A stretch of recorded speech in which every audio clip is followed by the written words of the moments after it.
Kalau Yesus dan Isa itu digambarkan dengan versi yang berbeda antara orang Islam dan orang Kristen, bukan berarti dia karakter yang berbeda gitu. Shalom, salam damai sejahtera bagi kita semuanya. Kembali berjumpa dengan Pastor Daud, tentunya di channel God Ministry, channel kesayangan kita bersama.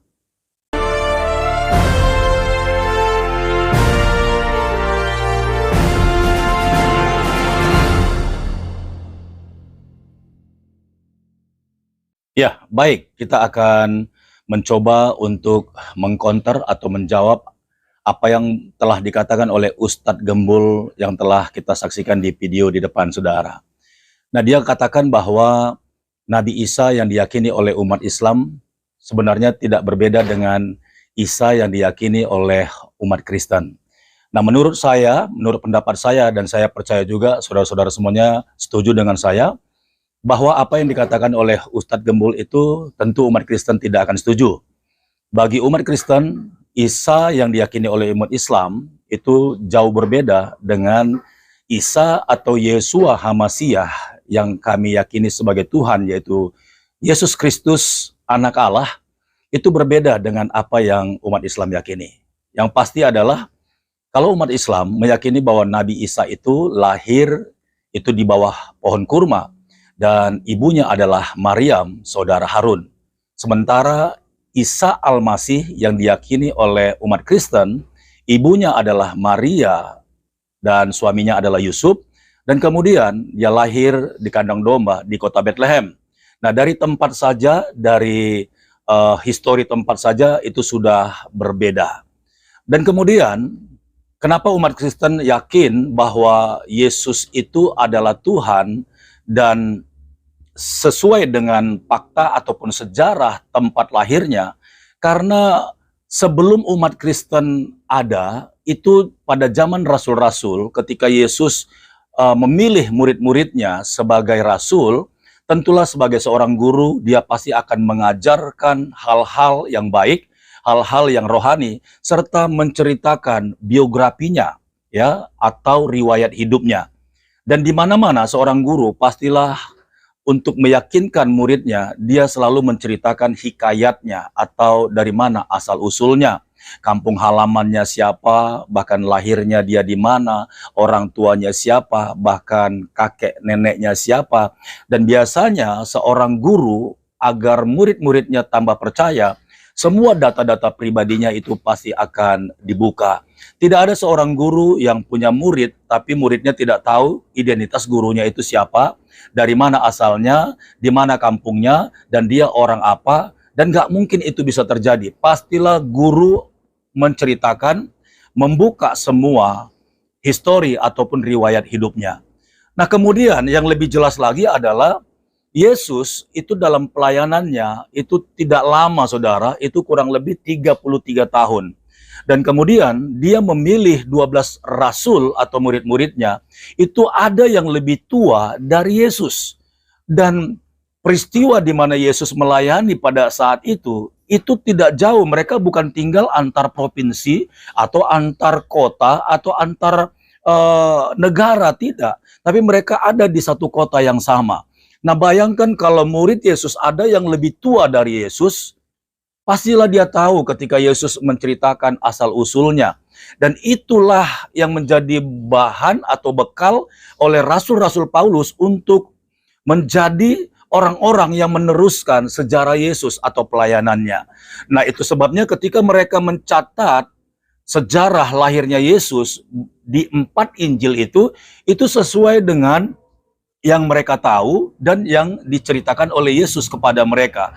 Dengan kata lain, bahwa apa yang dituliskan oleh rasul-rasul Yesus itulah yang sebenarnya, dan nggak mungkin salah atau lari dari sejarah.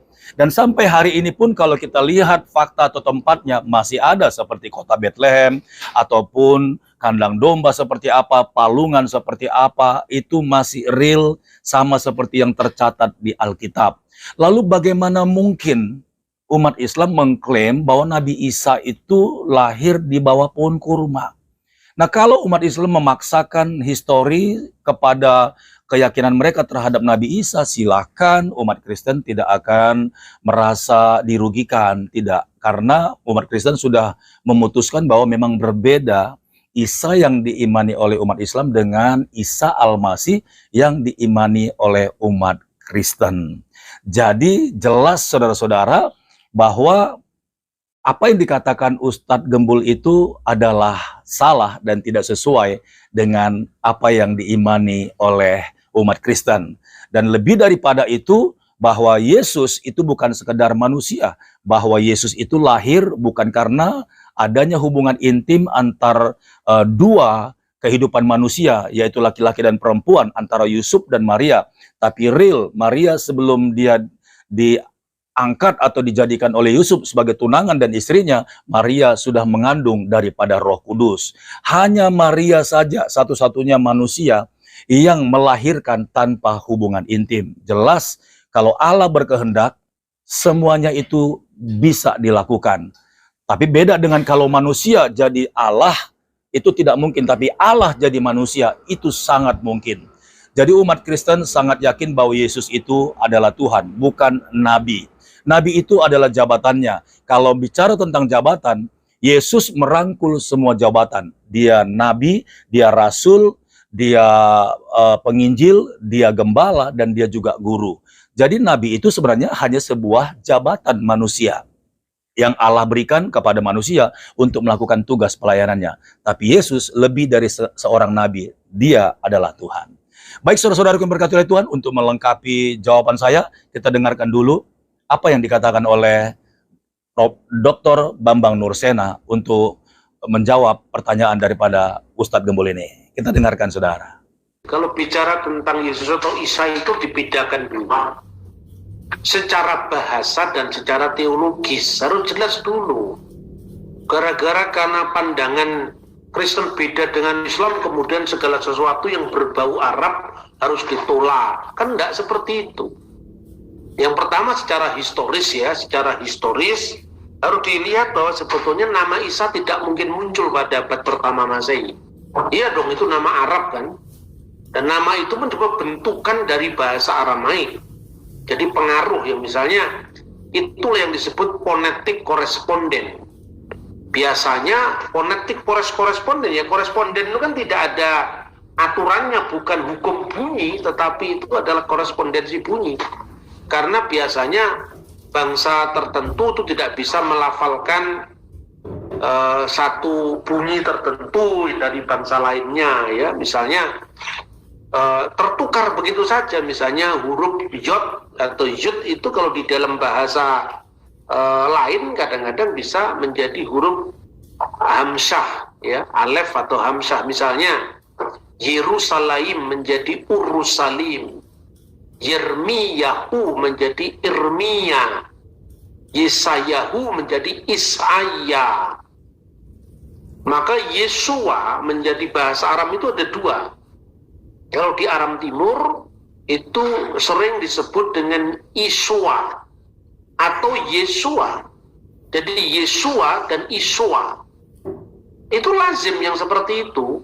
Nah, bahasanya kan masih memakai huruf Ibrani waktu itu ya. Kemudian muncullah bahasa Aramaik, tapi hurufnya sudah huruf yang dikenal huruf Suryani atau Syria. Itu pada masa Kristen. Nah, makanya seperti kadang-kadang huruf Shin itu bertukar menjadi huruf Sin. Misalnya Shalom, itu kan Shin menjadi salam. Ya, jadi O panjang dengan matres leksionis Vav itu menjadi Alef. Misalnya Shalom menjadi salam, Shalom alaikum menjadi assalamualaikum. Itu namanya phonetic correspondent. Begitu juga nama Isu, Isua, itu menjadi Isa. Itu sebetulnya gejala bunyi yang wajar, korespondensi yang wajar. Dan itu sebelum zamannya Islam. Kata Isa itu sudah dipakai sebagai nama salah satu biara di Syria, yaitu biara Isania, yaitu pengikut Isua, pengikut Isa. Maka kemudian kata Isa itu dilanjutkan oleh Islam. Kan seperti itu. Nah, di dalam pemakaian yang lebih lazim di kalangan orang-orang Kristen yang berbahasa Arab itu Yasu al-Masih, Yesus Kristus. Tapi sebetulnya kalau disebut Isa al-Masih pun tidak ada masalah, karena itu sudah dipakai sebelum zaman Islam. Terbukti dengan, ya misalnya Anda baca sajalah terjemahan-terjemahan Arab yang setelah zaman Islam pun kata Iswa itu masih sering dipakai. Misalnya Bapak teolog gereja Syria, ya, namanya Mikael Asuryani. Misalnya dia menulis terjemahan dari karya Yosefus dalam bahasa Arab. Dia tidak menggunakan kata Yesua, tapi dia menggunakan kata-kata Iswa. Ya, fi hadzal zaman yaisu rajulun hakim ismuhu Iswa. Itu ada dalam bukunya Mikael Suryani. Bahwa kemudian Islam memiliki pandangan yang lain, nah itu urusan lain. Saya berikan contoh misalnya. Mormon itu kira-kira Yesusnya sama apa enggak dengan Yesusnya Kristen? Kan beda. Mormon misalnya. Mormon kan menyebutnya itu the Church of Jesus Christ kan? Nah itu kan diametral berbeda. Mormon itu kan sebetulnya kalau di kalangan Kristen itu kan heretik sebetulnya. Saksi Yehova. Saksi Yehova juga menyebut Yesus. Kenapa sekarang persoalannya? Ya kan? Nah, karena itu kalau sekedar perbedaan seperti itu mungkin terasa bagi orang Indonesia. Yang penting kita beda dengan Islam. Tapi begitu Anda pergi ke Israel, Al-Quran diterjemahkan dalam bahasa Ibrani. Bismillah diterjemahkan Besem Elohim. Bedanya apa lagi sekarang? Ada orang Islam yang tinggal di negara Israel, ya, tahun 2019 itu kan di launching Al-Quran bahasa Ibrani, Quran Hamefuar, di mana misalnya kata Bismillahirrahmanirrahim diterjemahkan dengan Besem Elohim Ar-Rahman Biharahum. Lalu Yesus Kristus diterjemahkan apa? Isa Al-Masih dalam Al-Quran. Ya diterjemahkan Yesua Hamasiah. Sama. Jadi misalnya Ismuhul Masih Isa bin Maryam dalam surat Ali Imran ayat 45 itu diterjemahkan dengan Wismu Masih Hamasiah Yesua ben Miriam. Terjemahannya begitu. Yahya diterjemahkan Yohanan. Nah, sekarang gimana kalau seperti itu? Kan beda, tapi orang Yahudi, orang Ibrani nggak pernah pusing itu. Ya biar saja mereka akan bisa membedakan isinya apa gitu loh. Jangan hanya karena misalnya di Kristen Yesus disalib, di Islam Yesus diserupakan, di Kristen Yesus lahir di kandang domba, di Kristen di Islam Yesus lahir di bawah pohon kurma. Ini kan beda kan? Ya memang konsepnya beda. Ya kan, tapi soal bahasa itu kan netral sebetulnya. Baik, saudaraku yang diberkati oleh Tuhan, sampai di sini video yang Pastor Daud upload. Kiranya perbandingan ini boleh membuat kita dan menambah wawasan kita untuk lebih paham lagi. Dan kiranya video ini jadi berkat bagi saudara. Sampai jumpa di video berikutnya. Tuhan Yesus memberkati. Shalom.